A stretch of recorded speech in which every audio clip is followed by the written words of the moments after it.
Educational creativity চ্যানেলে সকলকে স্বাগত। এসএসসি নিয়ে একটি বড় খবর দেব। এসএসসি 10 নম্বর নিয়ে অনেক ঝামেলা চলছে।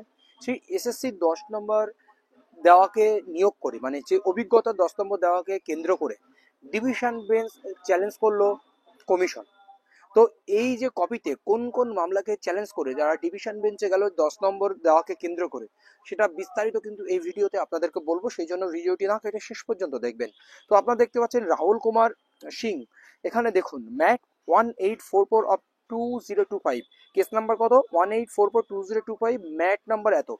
এই ম্যাট হচ্ছে mandamus and appeal.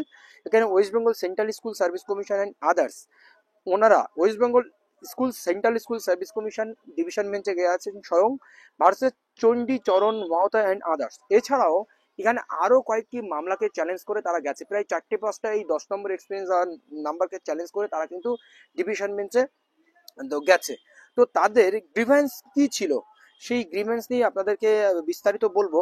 Justice Tapabrata চক্রবর্তীর বেঞ্চ এবং honourable justice Ritabrata Kumar Mitra file the instant appeal and their lordship have further been pleased to direct the instant appeal will appear in the daily supplementary 29th October 2025। 29 October 2025 এই মামলাটা শুনানি হওয়ার কথা ছিল, কিন্তু সেই মামলাটা শুনানির জন্য ধরেনি।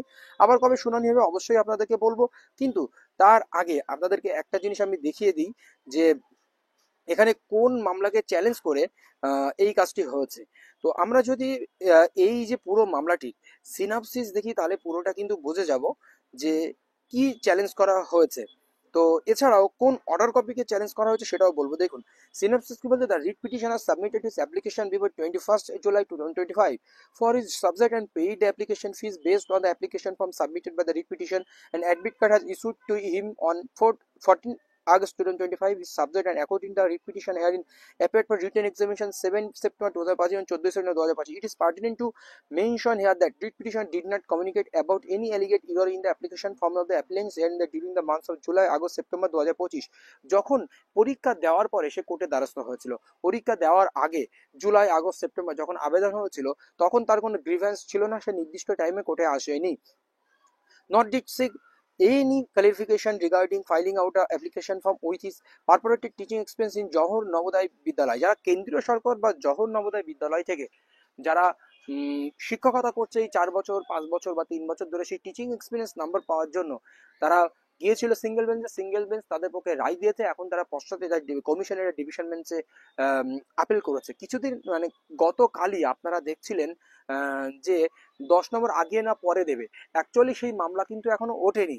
সেই বিষয়টা না, এখানে এই 10 নম্বর যারা সেন্ট্রাল স্কুলে চাকরি করে বা নবোদয় বিদ্যালয়গুলোতে চাকরি করে তাদের ক্ষেত্রে বা অন্য অন্য যে পার্ট টাইমদের ক্ষেত্রে এগুলো আছে, এগুলো কিন্তু আপিল হতে পারে বলে খবর আছে। After the lapse of almost 3 months from the date of filing up of his application for when the result of the examination are at a stage of completion, the আমরা রেজাল্ট দেওয়ার মুখোমুখি আছি, সেই টাইমে সে এখন আবেদন করছে। তার এই 3 মাস পর লেট করার পরে তখন এরপরে এটার উপরে ভিত্তি করে জাস্টিস অর্ডার দিয়েছেন যে 14 অক্টোবর 2025 একটি অর্ডার দেওয়া হয়েছে, আর জাস্টিস সৌগত ভট্টাচার্যের ওখানে একটি অর্ডার দেওয়া হয়েছে। জাস্টিস সৌগত ভট্টাচার্য একটি অর্ডার দিয়েছিলেন, সেই সমস্ত মামলাকে একত্রিত করেও কিন্তু ওনারা করেছেন। And without even hearing the objection raised by the land council of the application, যারা অ্যাপ্লিক্যান্ট যে কাউন্সিল যারা ছিলেন, মানে কমিশনের কথা ঠিকঠাক ভাবে না শুনেই বিচারপতি অর্ডার দিয়েছেন। অনারেবল সিঙ্গেল জাজ was pleased to dispose of the writ petition, dispose করে the writ petition by directing the applicants to consider the representation date 29 September 2025 and further direct the applicants here to pass and result order in the accordance with law within 30 days। 30 দিনের মধ্যে আইন অনুযায়ী according to ল অনুযায়ী communication হওয়া 30 দিনের মধ্যে তাকে এই সুযোগটি দিতে হবে। এটা কিন্তু জাস্টিস অর্ডার দিয়ে দেয়। তার মানে কি পিটিশনারদের পক্ষে এই অর্ডার, এটা ভ্যাকেশন বেঞ্চে কিন্তু এই মামলার শুনানি হয়েছিল। এছাড়াও এখানে যে অর্ডারটি আপনাদেরকে একটু দেখিয়ে দিই, দেখলে বোঝা যাবেন। এছাড়াও এখানে আরো একটি অর্ডারকে কিন্তু চ্যালেঞ্জ করা হয়েছিল, সেটাও আপনাদেরকে আমি দেখাবো। অর্ডার কপিটা না দেখলে আপনারা পুরোটা বুঝতে পারবেন না, তো একটু ওয়েট করবেন, আমি অর্ডার কপিটা আপনাদের সামনে দেখাচ্ছি। দেখুন তাপস্কর সিনহা অ্যাডভোকেট ছিলেন, অরুণব পাতি অ্যান্ড চণ্ডীচরণ মাহতা, এই যে অর্ডার কপি, এই অর্ডার কপিতে দেওয়া ছিল 30 days from the date of communication of the order. শুধু এটাই নয়, আরও একটি রয়েছে, তো সেটা আপনাদেরকে একটু দেখায়, আপনারা বিষয়টা বুঝবেন যে আরও একটি অর্ডারকে তারা চ্যালেঞ্জ করেছে। আমরা যদি 98 পেজে আসি, তাহলে আমরা দেখতে পাবো আরেকটি অর্ডারকে তারা চ্যালেঞ্জ করেছে। 98 পেজ। সুদীপ্ত দাশগুপ্ত ছিলেন advocate, mister Ritika Basu advocate ছিলেন। এটা জাস্টিস সৌগত ভট্টাচার্যের বেঞ্চ থেকে এই অর্ডারটি হয়েছিল। আমরা শেষের দিকে যদি আসি, আমরা বিষয়টি আরো ক্লিয়ার হবে। দেখুন, in view of the aforesaid consideration, petition is granted leave to make an application to the Secretary of Commission, being respondent number 4, praying for consideration of our first experience by 26 September 2025. In the application, petitioner shall disclose necessary particulars along with the supporting documents of her first experience as a teacher of Johor Navodaya Vidyalaya. If application is made within the aforesaid time and respondent number 4 necessary steps that are taken for awarding marks to petitioner considering her first experience if she is found to be otherwise eligible. তো এই হচ্ছে বিষয় দুটি, কিন্তু এই জহর নবোদয় বিদ্যালয়ের চাকরি।